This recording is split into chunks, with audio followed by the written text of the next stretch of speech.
Viral video puluhan pengemudi ojek online yang mendatangi kantor Balai Desa Jadimulya, Kecamatan Gunung Jati, Kabupaten Cirebon, Jawa Barat, Senin, tanggal 31 Januari tahun 2022. Video tersebut mendapatkan banyak respon serta berbagai macam tanggapan di kolom komentar.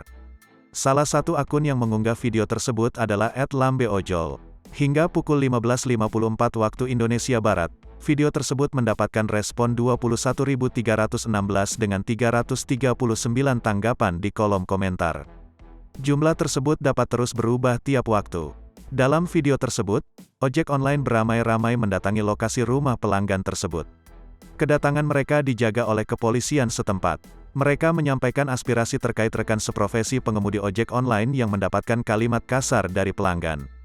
Buntut atas perlakuan kasar seorang pelanggan ojek online terhadap pengemudi ojol. Akhirnya, rumah pelanggan ojol didatangi puluhan pengemudi ojek online di Jalan Jadimulya, kata Lambe Ojol melalui kalimat penyerta video tersebut.